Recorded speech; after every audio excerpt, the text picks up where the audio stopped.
Run, river, run, run through the hills. Run, river, run to the sea. Run, river, run to your place beneath the sun. Run, river, run over me. Going to be my guest today. We have from Smithfield, Rhode Island, Gregory Rubano. And Gregory is an author of 2 books. And if you're a baseball fan, guess what? In Ty Cobb's Shadow, the story of Napoleon LaJoie, baseball's first superstar. Okay, I'm going to hold this up for you to see. He's got 2. Did you write these in the same year? They're about a year apart. Okay, that's that one. And the other one is, remember the Babe? Before the Babe, Babe Ruth. Before the Babe, the Emperor, Napoleon LaJoie. Now, I didn't even know he existed. That's part of the reason for both the books. Yeah. Who is he? Yeah. Tell people who don't know who he was. Who was this man? Well, I mean, I can start with the exploits of him, because the baseball people want to know that. He has the highest average in professional baseball history, 426. No one, Ty Cobb, anybody else, Babe Ruth, you name Ted Williams, nobody beat that. Yeah. He was so good that in the Hall of Fame voting, in the first class, he got more votes than Cy Young. And again, people who know about baseball and the Cy Young Award, so be it. He was so popular that he had a baseball team named after him, known as the Cleveland Naps. Oh. And always being my video here, and I don't know whether the camera can pick it up. Let me see. What is this Let's one see now? if you can pick it up. The team was named after him. Yeah. This is the Cleveland team. Yeah. And they were called the Naps for obvious reason, Napoleon LaJoie. The fans voted for it, which is the really important thing. Yeah. They were asked to vote for what would be the next name of the team. Yeah. And he is probably the only player outside of a manager who has had a professional, and this is Major League baseball team named after him. And there he is in his Napoleonic garb, all ready to okay. That went right by me. So all he's right. all set. And when he retired as the manager, they voted again to keep him. How So many that's years a ago love was affair. this, Greg? Oh. So that was in 1905, and you can see it's actually in the front of a baseball musical story Oh, yeah, okay. and music sheet. Who designed, And, no? Who designed the cover, do you think? Don't know, back in 1905, but graphics are always so great back then. Yeah. You know, I look at these things and I say, Yeah. they do the message real fast. You have a great, because you can focus on this baseball party. Now, what was that over there? What was that one? Yeah, that's another one. Now, there he is, and I suppose the audience is right, with the C for the Cleveland hat that he had on top. And you notice it's a party, and it was, again, that's around 1910, and that was bought by kids who wanted to have a birthday gift and a birthday celebration. So it was a pin the tail on the donkey kind of thing. You tried to pin the baseball, where you see the little hole that's up there in the thick bat. Yeah, up there, okay. Yeah, and there was a celebration. Where did you of him. find that? You're too young to have had it. No, right, thank God. Yeah. Only by it, no. I've collected baseball stuff my whole life, so I've been at almost, you name the big fairs, you name the eBay auctions, you name the things down the street, and if somebody says there's baseball stuff, I'm there. Have you been over to our Nevermind shop over here? You love that with all maybe right after, huh? Yeah, no, that's a great idea with the hole in the bat. Yeah. Pin the baseball on the Right. instead of pin the tail on the donkey. Yeah. When this came out, Around in 1908, I think. 1908. That's when my grandfather graduated. Clark. Gee. All right. Well, what is that beside you? The Woonsocket Crown. Well, okay, this shows you how popular he was as a player. Right. Okay. Back here, and later on we'll talk about how popular he was in Woonsocket. Okay. We have to keep reminding ourselves that's where he was born. So he was Woonsocket born. Okay. And I contend, and most people tend to agree, that right there, this man in the front of the book is the greatest native-born baseball player in history from New England. And I'd have never heard of him. No. And when you go through the streets of Woonsocket, and I'll kind of get into that later, they didn't know much about him either. And so part of this is a campaign to kind of celebrate his exploits and celebrate his character. What gave you the idea to write about him? Two things.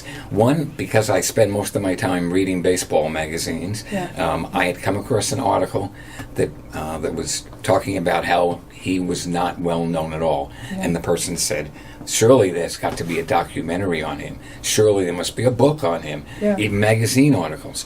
And I found out there were very few. And I decided I was going to write one. And I began with this book, if you don't mind. You began with the blue one. I began with the blue book, which is aimed at middle school kids. And the reason why I aimed at them, and even a little bit younger, was that I wanted the kids of Woonsocket to be very proud of someone who came right down the street from where they live. Definitely. And it was done by River's Edge Arts, and these are a bunch of ambitious kids who are using their skills in graphic arts and other forms of art to try to get that first step into careers. When did this come out now? And so this came out really two and a half years ago. Okay. And they did all the design. And I wanted it that way because I wanted kids from the streets of Woonsocket, just as he was from the streets of Woonsocket, to have an opportunity to kind of grasp that brass ring and move forward. And when a few of them said to me, look, how could something this great come from Woonsocket? That made me say, why not? This book is important, but I need to get out there and present in numerous forms the information about him so they can see that this is not an anomaly, that there's Horatio Algers everywhere, and have some pride in yourselves. Definitely. And that began this program called Woonsocket Proud. Let's hold that one up. And this is, and you can see it's based on an old baseball card. And there he is, the Emperor of the Diamond, as he was called, the D'Artagnan of the Diamond, all based on his French backgrounds. And Verizon gave me a grant, and we worked in coordination with the Woonsocket Education Department. And the idea was to really have me first present. And so far, they've been around like 3,000 students, fifth graders. We wanted them then, fifth grade. And they were cute as can be, attentive as can be, wonderful kids. Did you design this? No. So this was designed by, again, another outside party. And the Woonsocket Education Department, therefore, let us have not only their kids, okay, but then said, yes, let's develop some curriculum. Because we wanted to embed it. When the old guy who's wearing the uniform, me, is no longer here, he has to stay here. Sure. And he has to be there. So the idea was to do that. And so if you kind of scan the QR down here in the bottom, you would see the products done by 16 different classes of fifth graders. And they were on display to over 200 parents and friends at the museum. They're in the mayor's office. They're at educational and public venues. So the idea is to educate everybody of all levels, but to kind of make him kind of become an embedded presence. Is he in the Baseball Hall of Fame? He is. Good. Okay. So yeah, he's like we said, he received the 6th most votes of that first very illustrious class. He did. And there are so many things. You know, he was called the Babe Ruth of his time. They said when he went out, kids followed him around the streets of Woonsocket and all cities. So why did he go out? Did he get age out of it? Now, that's a good question. That kind of brings us to this book. This one right here. Yeah, and of course, obviously, now we're talking about a book aimed at an adult population. Yeah. And I actually was thinking, that it would be nice that these books could be used in coordination with one another. Definitely, yeah. So you have this migration of younger kid and parents, friends, relatives. What happened basically was that, how do I put it? The man who was so good, who broke so many records, who was the first superstar of baseball, he was. Yeah. The man who the Red Sox had to admit, I was speaking to them a couple months ago, and they said, well, why should we have a program based on them? And we did have one. And it was this. Aha! T-shirt. And there goes T-shirt. So I brought everything. Oh, I have it all here. That's him. That's Napoleon Knapp. There he is. And we had a Napoleon Lajoie Day, right at Fenway. And 150 people, including a lot of people from Woonsocket, jumped on board. Yeah. And they asked me at first, well, why? Why should we have him here? He didn't play for the Red Sox. And I said, I know. He played for Cleveland. But his first year, he moved into, or the new American League was starting. It's like 1901. And they needed a superstar. So basically, they seduced him to come from the National League to the American League.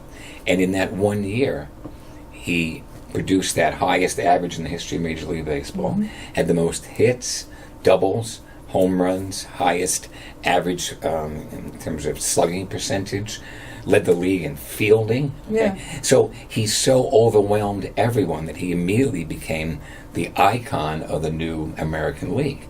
And of course, Boston, as in the Red Sox, were in there. Yeah. So it was easy to make the case, your Red Sox might not be here if it were not for this man. And once they saw that there's some truth to that, then they've been supporting him. They've been supporting him many things. We are talking with Greg Rubano, and he's the author of 2 books, In Ty Cobb's Shadow and Before the Babe, the Emperor. And you've done an awful lot of, a lot of research on this. Before you even did the book, you must have, did you have a lot of it in your head, or did you have to really go into the archives? Archives. Trips to the Hall of Fame, 2 or 3 trips there, back and forth, going to as many local libraries as I could. And one day I lucked out. A man, after we were doing a presentation, a man came forth and he had a baseball in his hand. He was about maybe 80, 82 years old. Yeah. And it had Napoleon LaJoie's signature. And he said, I got this from Napoleon. And I said, you're kidding me. Yeah. And then he told me the stories. Because I was looking for not just the facts. I wanted the stories about the nature of this man who was in love with Woonsocket as much as they were in love with him. They were so in love with him, as you can tell. Now, what is this? Hold this up straight so we can see. It's kind of on a dot. Yeah, I know. It's called The Evening Reporter. Right. Woonsocket in 1908. Discovery of the Emperor of the Baseball Diamond. Right. And what was this? And so this is the actual, obviously, a copy of the paper in those days. And Woonsocket took, of course, great pride in him. The factories would close down and allow the people to come out when he came. The fire trucks came out. Parades would be done at all times. The mayor, gave him a beautiful watch and said, wherever you go, whenever you look at this watch, may we be assured that the name of Woonsocket is in your heart. Well, it said played here with Carters of Franklin. Right. I mean Franklin right down the road. Right. Because his roots, very, very short early career before Why he was went his to the career pros. so short? Well, I mean in terms of the before he got to the pros. No, but why did he age out of it? That's right. You asked me that. We didn't quite get back to it. I'm sorry. That's That was a good question. Yeah. Well, it mainly was because in his career actually was like 21 years, but really what you're asking is, how come nobody knows about him? What happened? And from what I can tell, there are a few things. One, a man named Ty Cobb, a man who was a meteor that went across the baseball firmaments, won 6 batting titles in a row, broke so many records, received more Hall of Fame votes than Babe Ruth. And then Babe Ruth. So here came these 2 figures piggybacked. Yeah, it's almost like the other guy didn't exist. Everything. He didn't exist. And LaJoie, and this is why I love the guy, he didn't want that. He decided to move 30 miles out and live on a farm. Yeah. And he lived on a farm with his chickens and his horses and his wife. Had no children. Would have liked to, but didn't get that happen.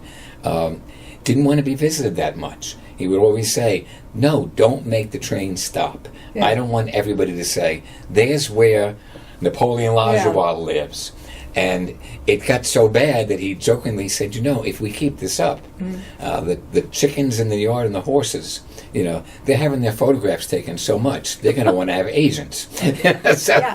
And he would stop and say, look, I'm just a poor sucker who had the gift of being able to play baseball. Don't make me into more than I am. You could never say that to Ty Cobb or Babe Ruth. Greg, how can people get a hold of you? I'm on Facebook, where it says Greg Rubano Author, Facebook. They can come to the river tours that are going through Blackstone on the 29th. I'll be doing one with memorabilia and with everybody I can get, baseball historians, in which I'll be reviewing his life and also the mills and the connection between the mills and his life. So is there an email connection for you? Yeah, I think it's... I've got one right I had it over there, but you might want to...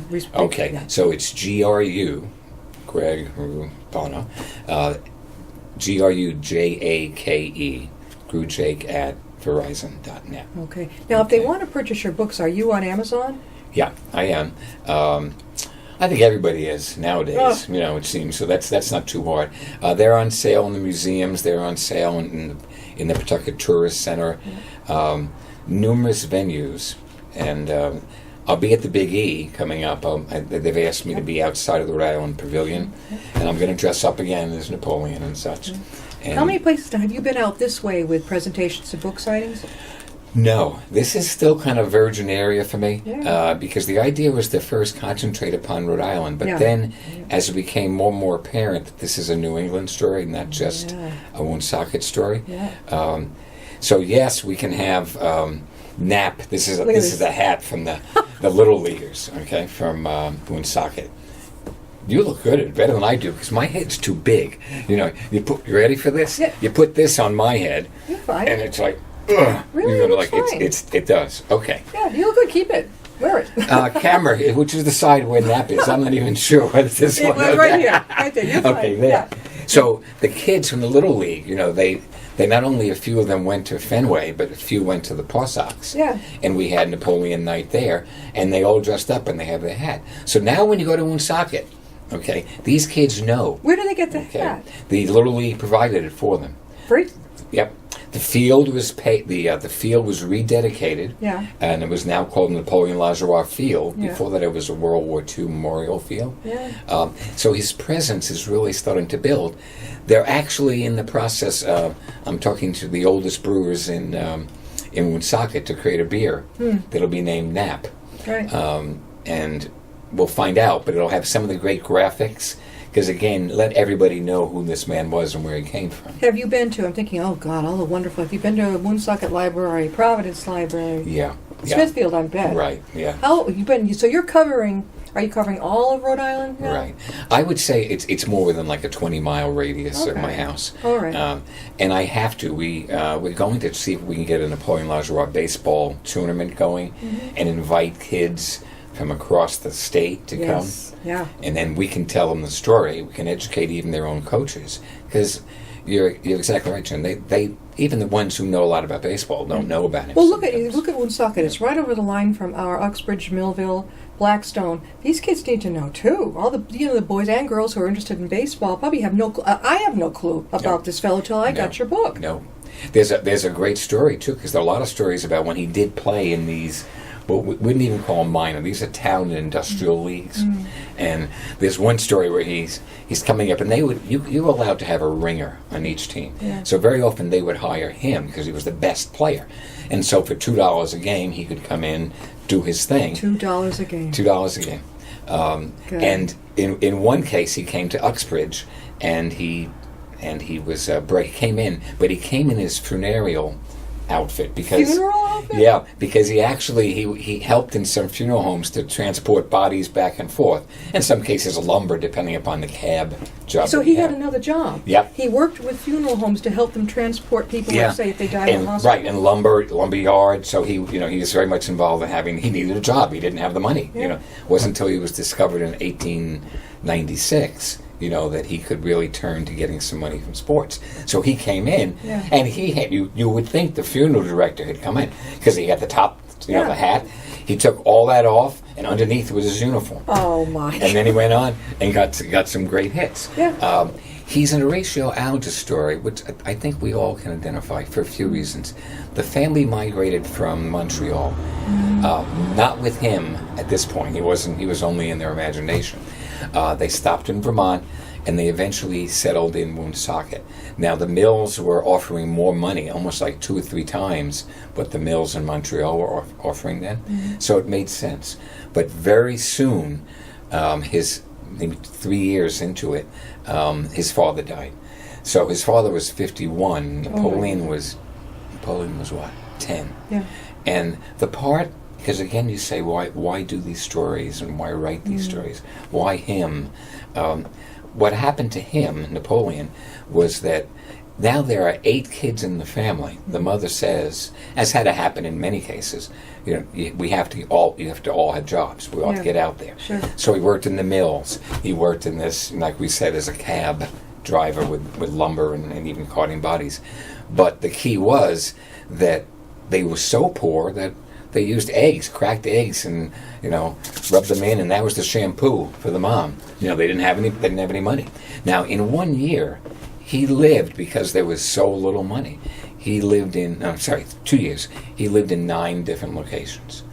And when you turn and talk to the Woonsocket kids, and this is why I'm going to do it as many years as I have to. You ask them, how many of you have lived in more than 2 or 3 places? Mm-hmm. Easily half. Yeah. And as many as 8 and 9 as well. Mm-hmm. And when you simply say, so you know how hard it is to be simply moved from one to another, from one school to another, and they nod, and they now understand that this is somebody they can identify with. When was he born? Okay, he was 1874, and he died in 1959, so he was about 84. Okay, so by today's time, okay. That's Yeah. So now you've been basically in Rhode Island. Right. Now you're considering bringing this story over to, across the line, more into Massachusetts. Yes, and that's where I'm going to need a lot of help, because I need connections with historical societies. Oh, yeah. I need what this kind of exposure does. People can say, oh, that's the guy. And so your next thing is going to be at the Big Y. Or right. not, the big... Yeah. big it's the Big Y. Okay. It's the Big E. The Big E. The Big E. Right, yeah. That's coming in when? That's September 18th. So I'll be right outside, and you'll know, because I'll have the uniform on, and such, right outside the Rhode Island Pavilion. How about libraries coming up, things like that? Okay. I'm going to have something coming up once again in Woonsocket. Mm-hmm. I'm going to be having things at the museum coming up, and the next step will probably be at the Providence Library, slightly larger. Yeah, I thought I heard somewhere that they were doing a little bit of work over there. It might be a little hard when I try to get someone an author over there. Yeah. Ty Cobb's Shadow, the story of Napoleon LaJoie, baseball's first superstar. Now, I had no idea. I thought it would probably be like Babe Ruth, Ty Cobb. But you've done the research to find out that no, not necessarily. Those of us who had no clue, which are a lot of us, I think, out there. Yeah. If you have another one coming up, another book about this fellow? Not about him. My latest book is on Native Americans in the boarding schools and the way in which baseball gave them a way to actually lay claim to. No, this is throughout in the federal boarding schools, Pennsylvania, and some out west. So you notice it's trying to find baseball at its roots, baseball as an inspiration, but baseball where people needed pride and courage in order to take advantage of it. Baseball was so popular. It's hard for us to believe now when people say, oh, baseball. There were teams. There were one-legged teams. Yeah. There were teams composed of people with missing arms. There were prison teams everywhere. You name the prison, there was a team. So it's not that unusual to see that when they found a man like him who could lead the young people. And Fall River, that's my next place to go, because the Fall River mayor, way back when, he made some comments when they were giving him credit. Now, in 1896, he broke in with Fall River, and he batted something like .429. This guy has the highest season average in American League history. Yeah, and it's I actually have found out for further research in major baseball league history, not even American League. Yeah. So it's .426. All right, well, we're going to have to close. Greg, one more time, how can people get a hold of you? I think Facebook author Greg Rubano would probably be the best spot. I love emails because at least I can give a little more information. Have to worry about visuals this and visuals that. People might like to get you scheduled, and they can reach you at what's your email? Yeah. Again, so write GRUJAKE at Verizon.net. Thank you. Okay. Very much. What a great thing. I had to learn a lot about this. I had no idea about this till I got your books. I was going to give you some quizzes about you. I think you would pass them. So you think I would? Well, maybe after I'll come back tomorrow and we'll have. Don't count on it. No. Thank you, Greg, so much. Thank you, John. I appreciate We'll see you next it so time. much. Right. Take care.